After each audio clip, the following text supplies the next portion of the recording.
Morning students. आज हम history का चैप्टर 8 पढ़ रहे थे, रिलीजियस आइडियाज़ एंड मूवमेंट्स, और उसमें आप आगे पढ़ेंगे भक्ति सेन के। नेक्स्ट नंबर है हमारा Madhavacharya. Madhavacharya taught that the caste of a person was not determined by birth but by his nature। Madhavacharya ने सिखाया कि व्यक्ति की जाति का उसके जन्म से नहीं पता चलता बल्कि उसके स्वभाव से पता चलता है। He believed that the world was a reflection of God।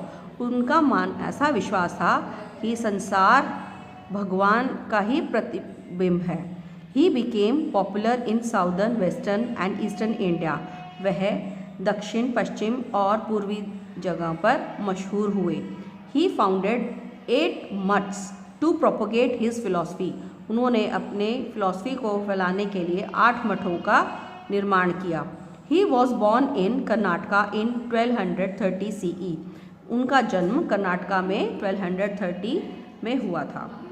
Next हमारे संत हैं द वीराशैवाज। वीराशैवाज कौन थे? The Virashaivism is also known as the Lingayat movement. Virashaivism को हम लिंगायत मूवमेंट के नाम से भी जानते हैं। It originated in Karnataka in the 12th century CE। इसका उद्गम कर्नाटका में 12th सेंचुरी में हुआ था। These Shaivites saints strongly rejected the caste system, idol worship and meaningless rituals। इन शैवती संतों ने बहुत ही ये इनका विश्वास था और इन्होंने बड़ी ज़ोर से अस्वीकृत किया कि कास्ट सिस्टम, जातिवाद को, मूर्तियों की पूजा और बेकार के रीति रिवाजों का इन्होंने बहिष्कार किया। They included people from all social backgrounds and women as well. इन्होंने समाज के हर हिस्से से व्यक्तियों को और औरतों को भी अपने यहाँ मिलाया। Basavanna and the Akka Mahadevi were important वैश्वती सेंट्स। बासवना और अक्कम महादेवी एक बहुत ही महत्वपूर्ण वैष्णवी संत हुए हैं। The saints of Maharashtra, Maharashtra के संत। The bhakti saints of Maharashtra gained popularity owing to their simplicity. Maharashtra के जो संत थे उन्होंने अपनी साधारण होते हुए भी बहुत मशहूर हुए। Apart from rejecting the caste system and the ritual worship, they were also against renunciation of the world. Caste system का अस्वीकार करना और रिचुअल वर्शिप यानी मूर्ति, ये आपकी विभिन्न रीतों द्वारा पूजा करना, और वह इसके भी खिलाफ थे कि संसार का त्याग करना। अकॉर्डिंग टू देम ट्रू भक्ति means being a part of the world and helping follow being instead of living world life behind.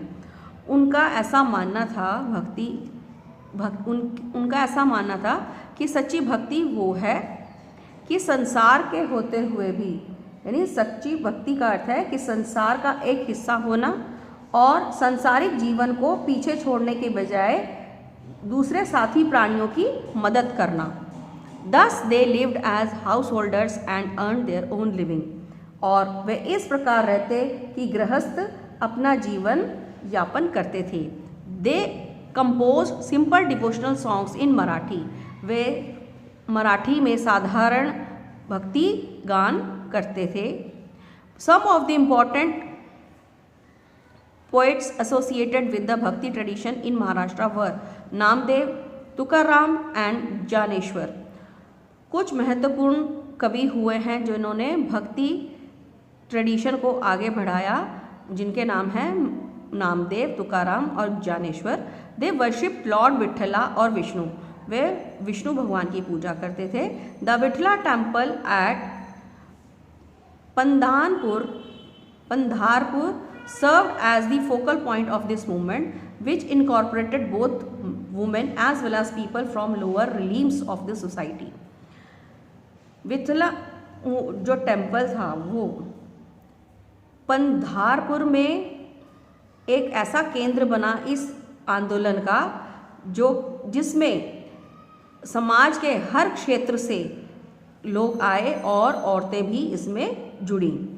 However, there were certain groups of Bhakti saints who advocated complete renunciation of the world.